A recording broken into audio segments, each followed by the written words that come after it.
Hello, how you doing? I think that this year with the Great Resignation, employees are finally realizing, especially employees that are in customer service, how valuable they are. I can remember experience that happened to me when I was 18.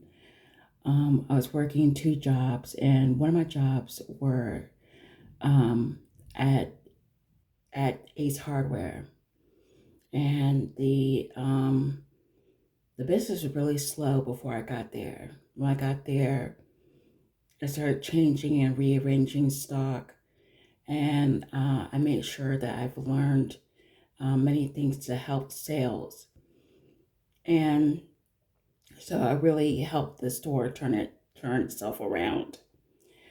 And I had a lot of regulars, and one of my regulars came in one day, and he was at checkout, and all of a sudden I heard this loud noise, and it came from him. And he goes, "Oh, I'm sorry. It was me. I have Tourette's and I have these tics when I get nervous."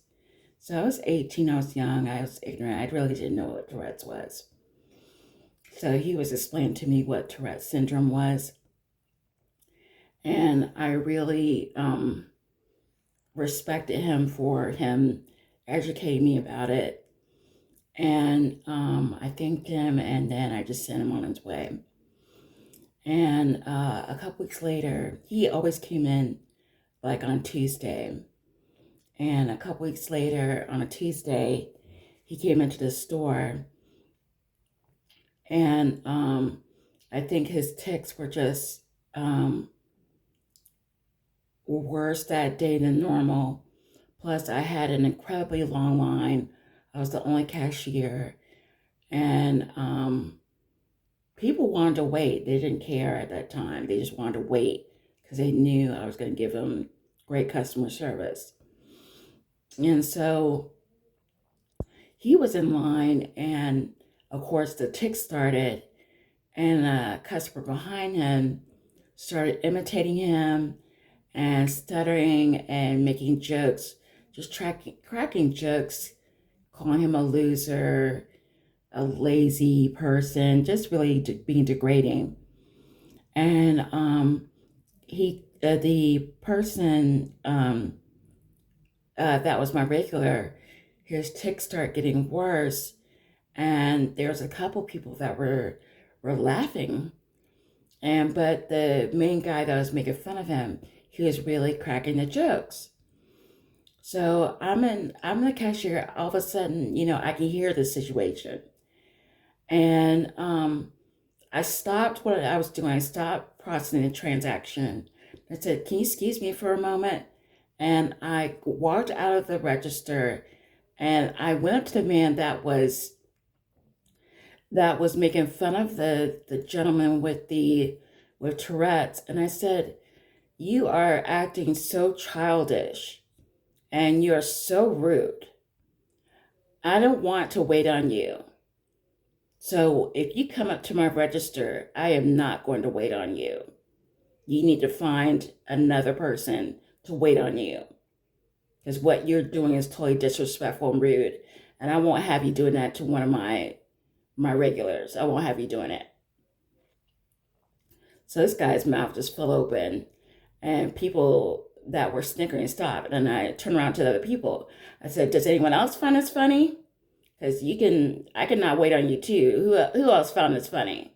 And they're like, "No, no, no." And some people were apologizing, like, "No, sorry, no, no, please wait on us." And so the man got out of the line, and the line was cleared, and he got the store manager, and he was talking to the store manager about what I did to him. And the store manager looked at him, and then he looked at me, and he goes, "Uh-huh, uh-huh, uh-huh." And he looked at me because he knew he wasn't going to get rid of me. I was bringing in three times uh, sales, three times the sales that they were making normally. And he was only paying me $10 an hour. I was bringing in the money. And then the guy complained, and the store manager said, "Oh, I'm so sorry about that," and he rung him out, and then he left, and my store manager turned around and looked at me, and I put my hands on my hips, and I said, "What?" I said, "I am the best employee you've ever had, so I know that we're not gonna have this conversation." And he goes, I know, I'm not saying anything, I'm not doing anything, I know. You have, and then it was at the end of my shift, and he's like, "You have a good night, I'll see you tomorrow." And that was it. Customer service representatives in the store or on the phone or chatting with people do not realize how important they are to the company. They are a vital part of the company. And sometimes they get the brunt of a lot of bad experiences. And a lot of these customer service people just take it on the chin, and they just try to give the best experience that they can possibly give to that customer. And they do that, or especially the frontline workers that work so hard and try to give the customers the best experience through this pandemic. They are the face of that company.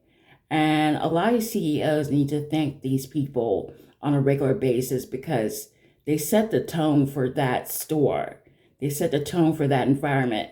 If you have a bunch of negative employees, your store is not going to make money. And if you have a negative environment, your store is not going to make money. You are not going to get as much money as you would have if you had a positive work environment with positive employees that customers actually want to be around or customers want to actually deal with. Out of all the years that I have been in customer service, I think dealing with the customers at Home Depot has been the best. Even the most angriest customer, they don't understand, has not been as angry as other customers I've had to deal with over my 30 years of customer service experience. And that's because the company pays the people well and sets the tone for how we should be treated and how the customer should be treated. There's no difference. And a lot of these other companies do not do that. That's all I have to say.